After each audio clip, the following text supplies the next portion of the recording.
What do you make of this move to, everyone thinks, live sports, right?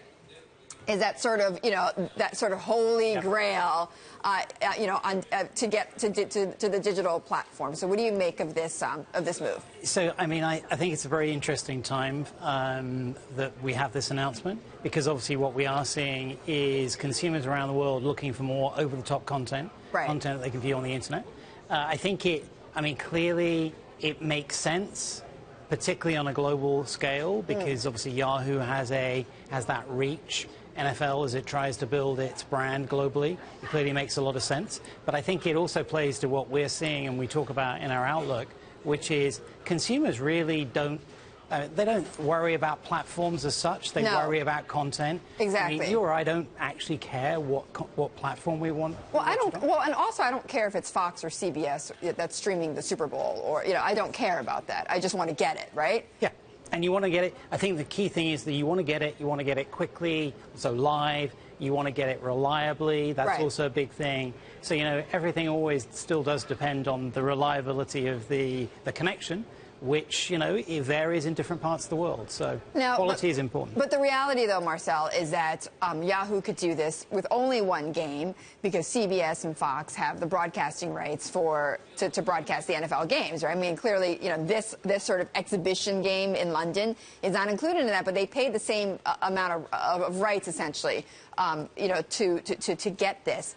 How much does that mess up advertisers, though? Does it mess them up? Well, not necessarily. I think, wherever there are audiences, there will be people who want to advertise, right? So, to some degree, we're seeing this not just with football, we're seeing this but not just with sport, but with other types of content. Right. The issue really is... Yeah, but if advertisers say, I pay this amount of money so I can broadcast to this many people, hey, wait a minute, you're now broadcasting on Yahoo? What's going on? You're now on Yahoo? Yeah.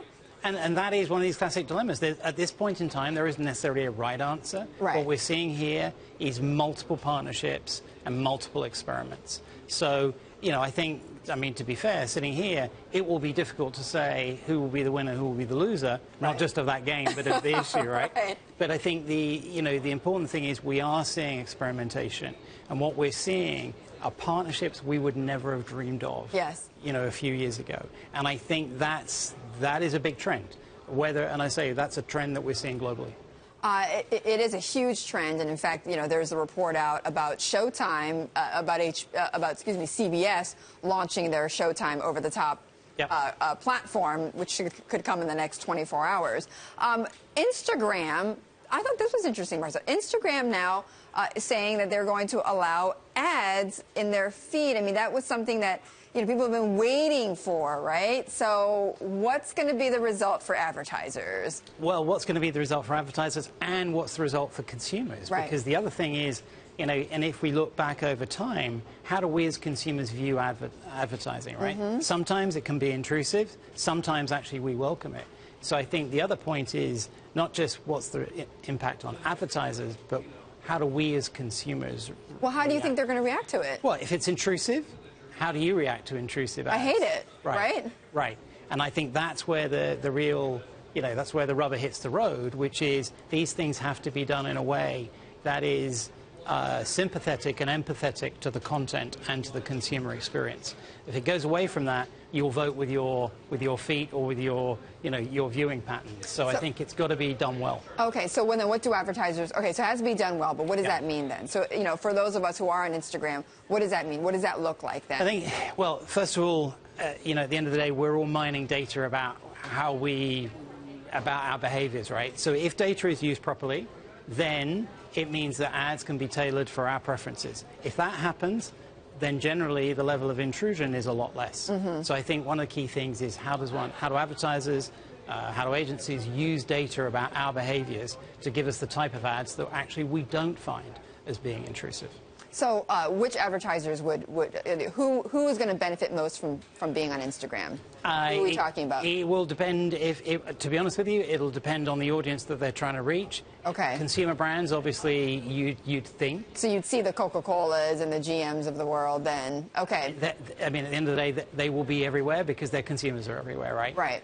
For certain more niche brands, it will depend on the audiences they're trying to reach. But if you mine data properly, that's that's the result that you will get, is more targeted advertising. And speaking about targeted advertising, what about this whole melding of, of Pinterest is the story I'm thinking about, right? So Pinterest is now saying that they're going to start putting buy it buttons on their posts, right? I mean, for some people who've been on Pinterest, it's almost like, what took so long, right? I mean, you see these products and you're like, I want to buy it now. Why do I have to go out of this app to go get it? Right. So I think it must be for retailers, right? For consumer companies, this must be a godsend. Am I wrong? I mean, I'm not sure I would go as far as to say a godsend, but it is something, to your point, that people have been talking about. People who pin it love those products, exactly. though. So I want to buy it, right? As you quite rightly said.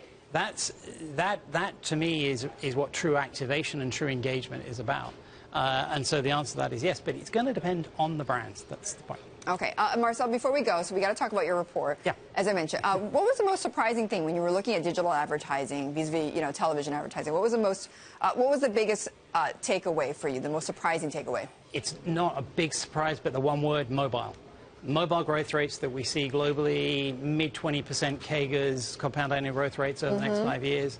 The fact that mobile, for example, in the US will emerge as the #1 type of internet advertising, overtaking search by 2017. That's not necessarily a surprise, but I think that pace of growth. But that growth? That pace of growth. So what, in 2 years, half of the world's population are mobile subscribers, is that right? Yeah. Or less than that? It's about that. Amazing. Well, and it's the fact that we now not just talking about consumer behavior, we're talking about mobile behavior. Right. And as we all know, our behaviors on those different screens is quite different from that home experience. Yes. So I think understanding our mobile behaviors, that's going to be the name of the game for the next few years. That is absolutely true. And who we are in person is sometimes different from who we are on our mobile phones, right? Or on our watches. Yeah.